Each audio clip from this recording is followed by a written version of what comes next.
Bihar police में जल्द bumper भर्ती होने वाली है। मुख्यमंत्री नीतीश कुमार ने 78,000 पुलिसकर्मियों की जल्द से जल्द भर्ती कराने का आदेश दिया है। नवनियुक्त उप निरीक्षकों को नियुक्ति पत्र बांटने के कार्यक्रम में सीएम नीतीश गृह सचिव और डीजीपी को निर्देश दिया है।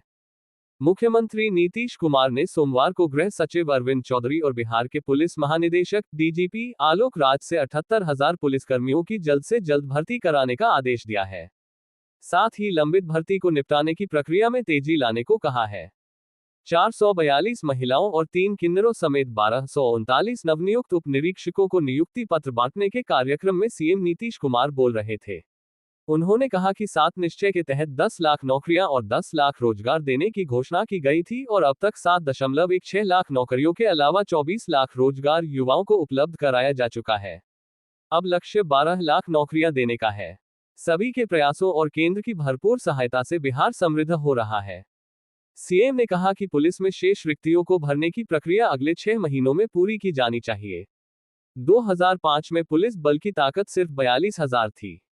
हमारी सरकार भर्ती प्रक्रिया में तेजी लाए और अब पुलिस बल की ताकत 1.10 लाख तक पहुंच गई है, जबकि 21,000 और पुलिसकर्मियों की भर्ती की प्रक्रिया चल रही है। बिहार में जनसंख्या के हिसाब से 2.29 लाख पुलिस बल होना चाहिए। मुख्यमंत्री नीतीश कुमार ने सोमवार को गृह सचिव अरविंद चौधरी और बिहार के पुलिस महानिदेशक डीजीपी आलोक राज से 78,000 पुलिसकर्मियों की जल्द से जल्द भर्ती कराने का आदेश दिया है। साथ ही लंबित भर्ती को निपटाने की प्रक्रिया में तेजी लाने को कहा है। 442 महिलाओं और 3 किन्नरों समेत 1239 नवनियुक्त उप निरीक्षकों को नियुक्ति पत्र बांटने के कार्यक्रम में सीएम नीतीश कुमार बोल रहे थे।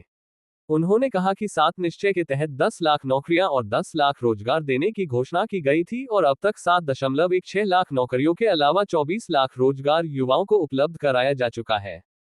अब लक्ष्य 12 लाख नौकरियां देने का है। सभी के प्रयासों और केंद्र की भरपूर सहायता से बिहार समृद्ध हो रहा है। सीएम ने कहा कि पुलिस में शेष रिक्तियों को भरने की प्रक्रिया अगले 6 महीनों में पूरी की जानी चाहिए। 2005 में पुलिस बल की ताकत सिर्फ 42,000 थी। हमारी सरकार भर्ती प्रक्रिया में तेजी लाए और अब पुलिस बल की ताकत 1.10 लाख तक पहुंच गई है, जबकि 21,000 और पुलिसकर्मियों की भर्ती की प्रक्रिया चल रही है। बिहार में जनसंख्या के हिसाब से 2.29 लाख पुलिस बल होना चाहिए। जोड़ मुख्यमंत्री ने कहा कि 2015 में सरकार ने पुलिस बल भर्ती में महिलाओं को 35% आरक्षण दिया और इससे पुलिस में उनकी भागीदारी बढ़कर 30,000 हो गई। उन्होंने कहा, किसी अन्य राज्य में पुलिस में इतनी महिलाएं नहीं हैं। साथ ही उन्होंने कहा रात के साथ ही दिन में भी पुलिस गश्ती की व्यवस्था की गई है। पुलिस गश्ती होने से अपराध में कमी आई है। वर्ष 2005 के पहले कितना कानून व्यवस्था का बुरा हाल था। लोग शाम में घर के बाहर नहीं निकलते थे। अब देर रात तक लोग घर से बाहर निकलकर अपना काम निर्भीक होकर कर रहे हैं। पहले आपस में लोग झगड़ा करते थे, हिंदू मुस्लिम का झगड़ा होता था, अब सब ठीक हो गया है। राज्य में कानून व्यवस्था की स्थिति बहाल की गई।